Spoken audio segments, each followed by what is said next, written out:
Hi guys, me again. Yeah, I know, Mr. Boring.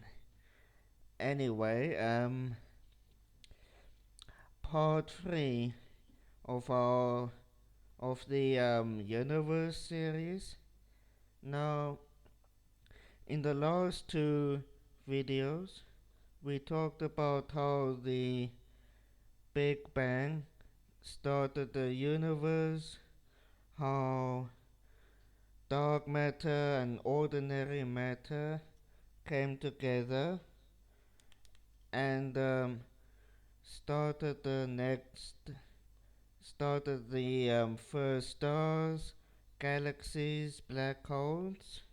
Now, like I said before,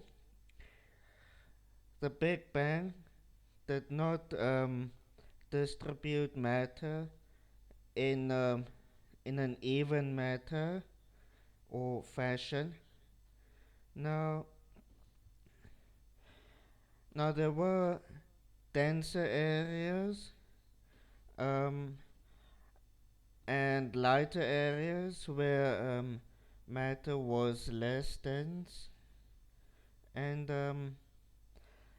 in the areas where matter was denser, that's where we had the formation of the first stars, galaxies, and black holes. While in the less dense areas, we have basically an almost complete emptiness. Um, yeah, for with this kind of arrangement, the universe would develop in almost in a sponge-like fashion. Well, if you were able to see the universe from the outside, it would basically almost look like a sponge because all the galaxies that we see today are basically arranged in knots and filaments which stretch across hundreds of millions of light years.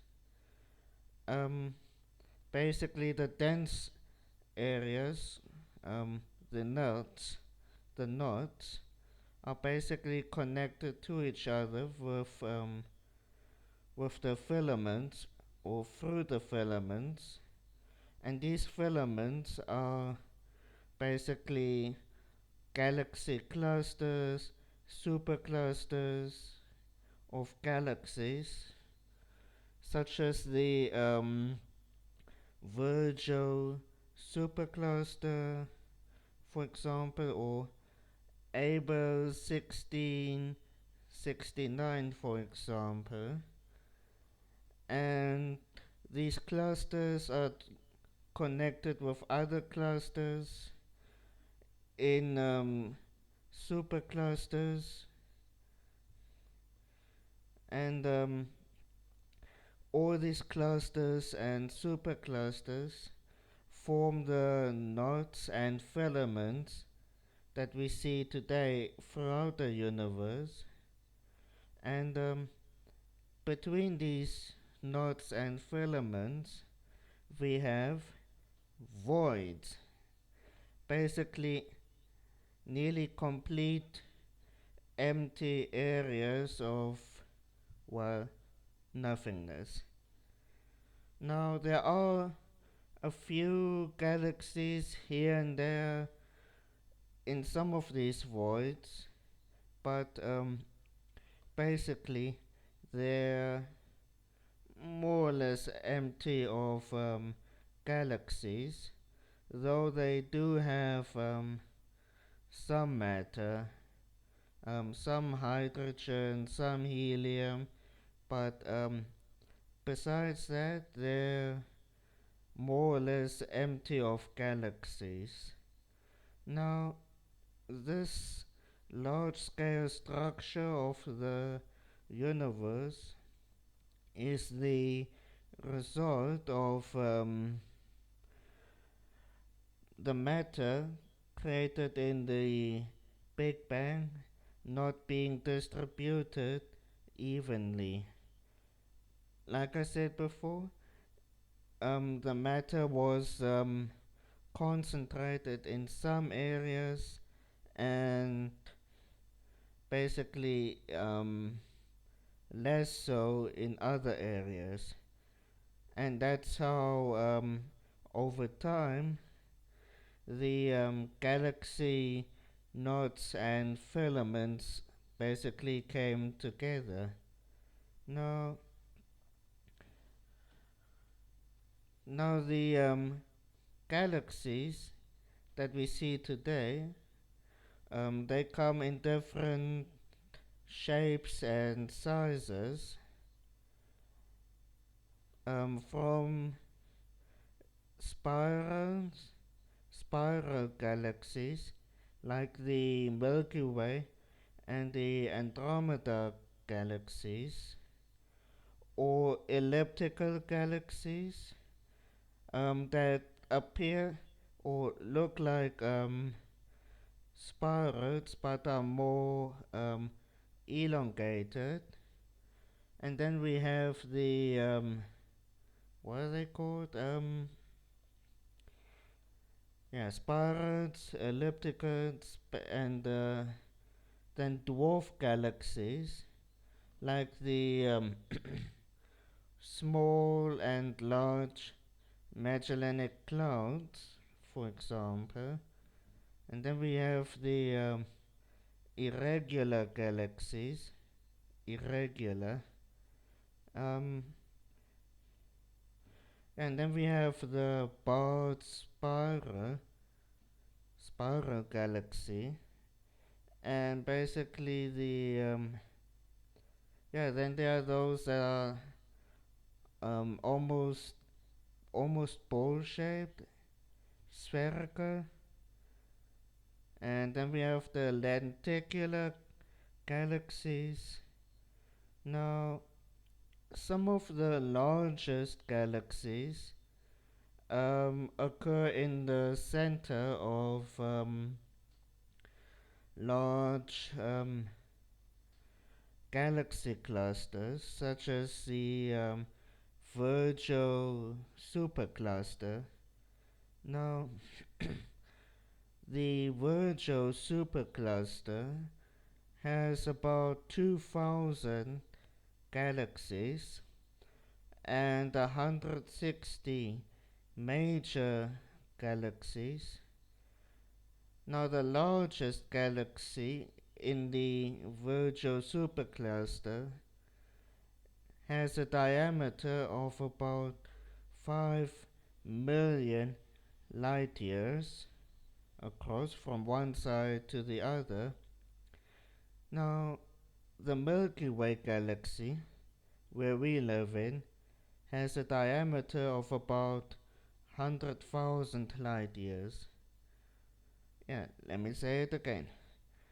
Milky Way, 100,000 light years versus this giant galaxy in the Virgo supercluster, 5 million light years. And it has an estimated mass of about 10 trillion solar masses, while our galaxy has a mass of about, or the number of stars in our galaxy is about 300 to about 400 billion stars, from red dwarfs to blue supergiants such as Rigel or Vega, while this galaxy NGC 101, if I got the name right, I will look that up again. Um, and then I will let you guys know in the next video the exact name. But NGC 1010 sounds about right. Um, yeah, I will look that up again um, after this video, and I will give you guys the exact name. But this galaxy has a lot of old sun-like stars. Um, Also quite a lot of red dwarf stars, but very few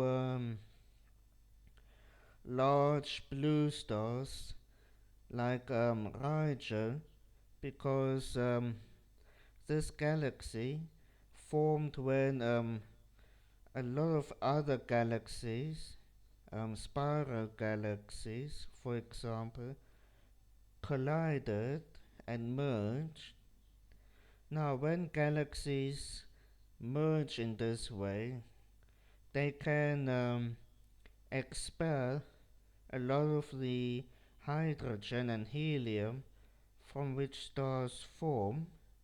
So, now, unless the gas cools enough for the galaxy to draw it back in through its gravity, the gas will stay beyond the galaxy.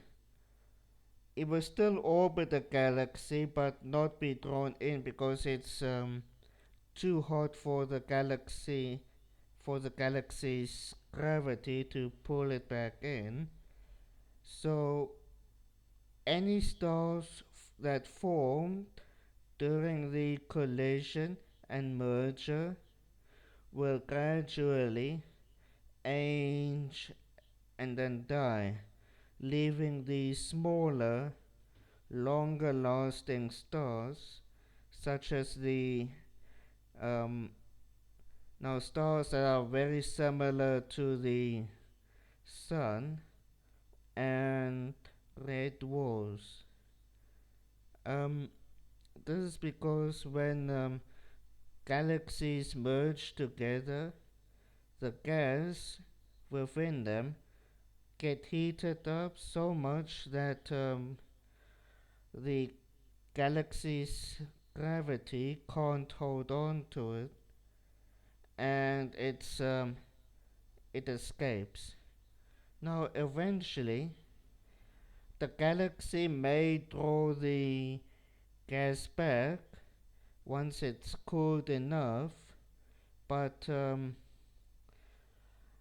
in large superclusters like the Virgo supercluster, the gas hasn't cooled down to the point where it can be drawn back by the galaxy's gravity. So basically, the gas stays between the galaxies, too hot to be drawn back into one of the galaxies, starting new star formation. Now, also, in every galaxy that we've looked at so far, there's a massive black hole within it. Now, the black hole within the Milky Way, called Sagittarius. Dang it, my English is messed up again. But just give me a moment. I'm thinking Sagittarius. I can't get the name right now, but it has a mass of 4.3 million suns, solar masses, while the one at in the Andromeda Galaxy has a mass of about 10 million solar masses. Now, the largest or the most massive black hole that we've discovered so far has a mass of about, and hold on to this, or hold on to whatever you're seated in right now, because I'm gonna give you a number that's pretty mind blowing, because it's still mind boggling even to me. Now, if the mass that I got is correct, um, this is the most massive galaxy black hole that we've discovered so far, and we're not sure how massive they can get, but this is the most massive we've discovered so far. And I have to warn you, this is massive. If you need to take your heart medication, take it now. Um, or any medication you need to calm down. But this black hole has a mass of, wait for it, 40 billion, billion, as in 40 billion solar masses, which is probably the biggest black hole we've ever discovered, and probably will discover, because 40 billion solar masses, that is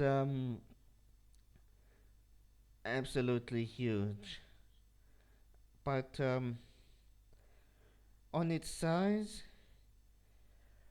you could actually put almost or most of the solar system in it. The planets, the Kuiper belt, and a large portion of the Oort cloud, basically the spherical ice halo around the solar system where long period comets come from.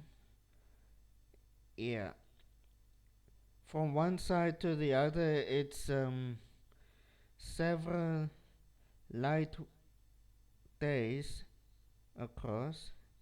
Now, basically, a light day is basically the distance that light travels in one day at 300,000 kilometers per second. Now, these black holes during the early stages of the universe, like I said in my previous video, served as a like a anchor for galaxy formation, because their gravity could hold on to a lot of material, hydrogen, helium, and if they were rotating, um, as most are probably rotating, they would have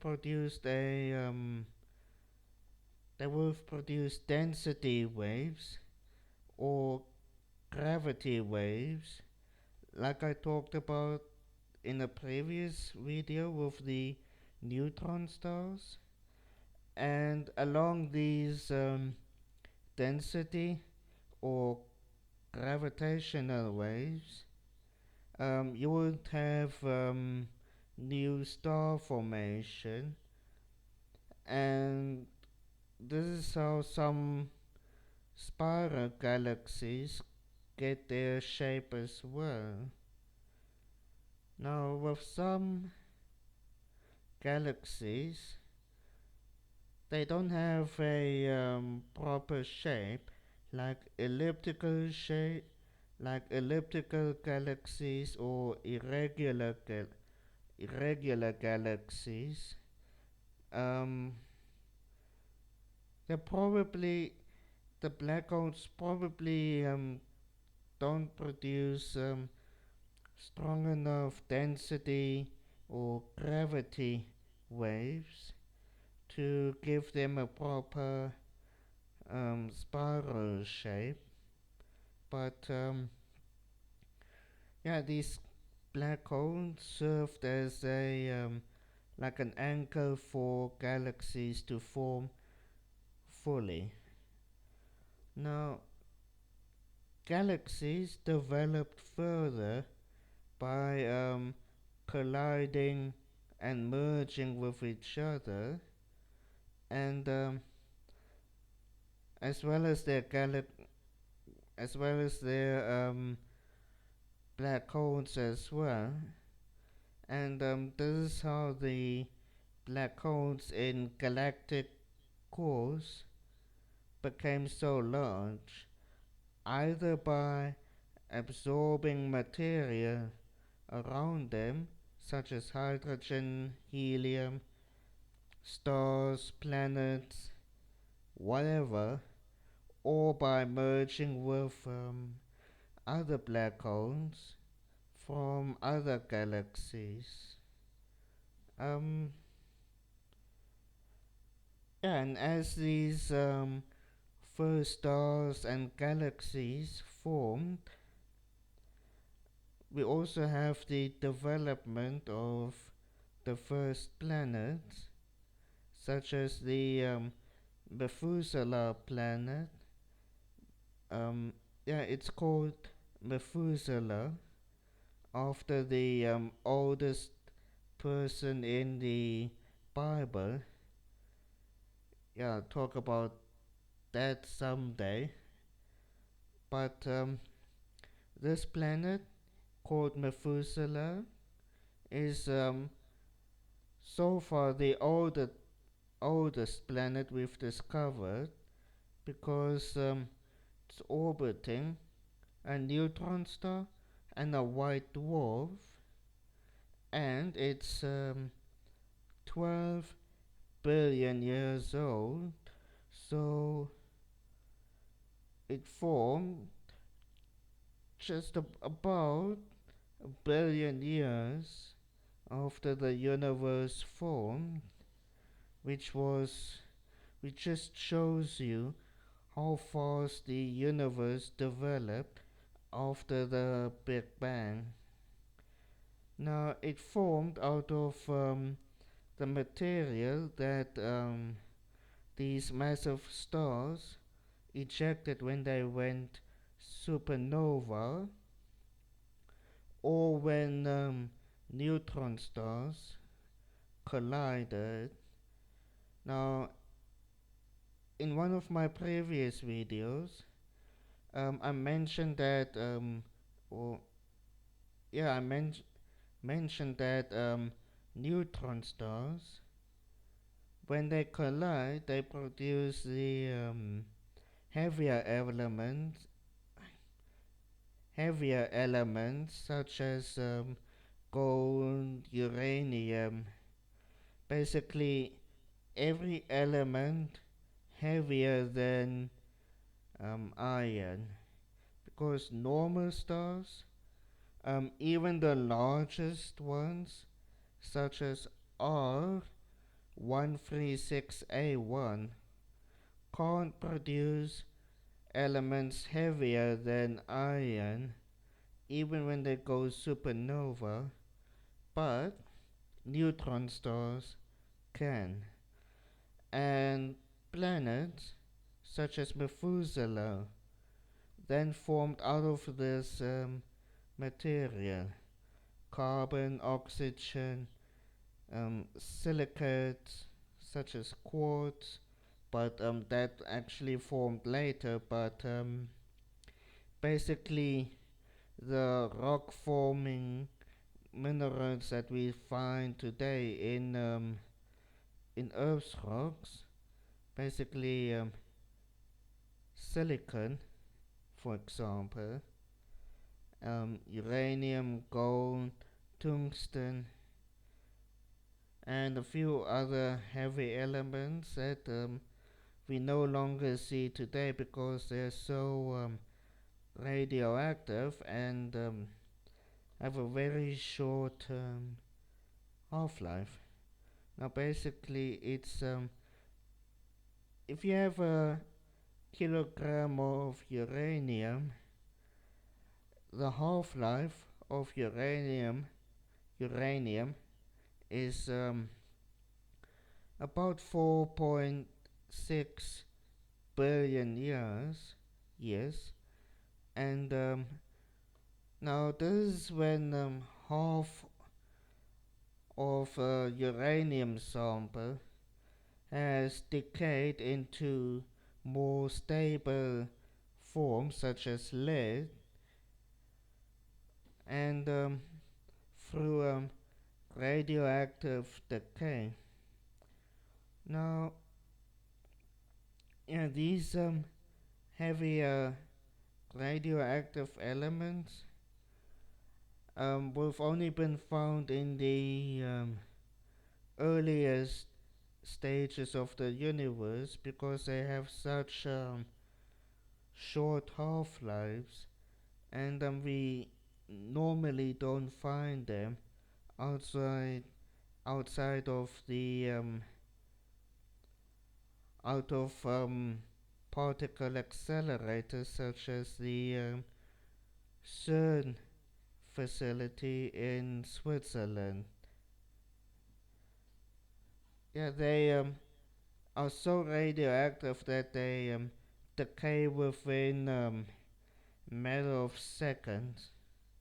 So we have to see them in particle accelerators or colliders, like what's it called? It's Russian, so I can't properly pronounce it. But there's also one in the U.S., California, that Berkeley, if I remember correctly. Note to self: check up that as well, and let the audience know that in my next video. Yeah, that's point number 2. Look up the name of this one black hole as well as the 2 facilities where they made these elements, or at least the one in California. But yeah, that's for now it. Don't want to make the video too long, otherwise it's gonna take days to upload. Yeah, that's a problem where I am. The internet is horrendously slow, which is why I've been reduced to the number of videos I can make and the length. So I don't want to make these videos too long, otherwise it's gonna take long. Yeah, and yeah, I'm actually a bit sad that my latest videos haven't gotten so many views lately. The earliest got a lot of views, but the most recent ones not so much. But yeah, what can I do except hope that over time that my channel gets better, that you guys hopefully still like these videos. If not, please leave a comment, or please let me know what I can improve. Um, yeah, it's just yeah. If I take long to say something, yeah, like I said, it's because of my autism. But please tell me what I can do to improve this channel. I want you guys to give me feedback on this kind of stuff. Please, I want to make changes, but I want you to tell me what these changes should be. And I need you guys to really help me to improve this channel if you really enjoy these videos. And yeah, let's help each other with this. If you have any requests for science or movie reviews or whatever you want me to talk about, um, let's do it. Please, I really enjoy this. I really enjoy making these videos. And if you do as well, and if you're feeling generous, please leave a like, please subscribe, and you will be notified if yeah, if you click on that little notification bell, if there is one. Um, yeah, but that's about it for now. I will see you in the next one, and enjoy your day or evening wherever you are, and have fun. Oh, and I might do something for Halloween. I'm not sure yet, but yeah, I'll see about that. If I make if I'll do something for Halloween. If not, then oh well, next year maybe. But will I will see how I feel like on Halloween. But yeah, I will have a look. But have a nice day or evening wherever you are, and cheers.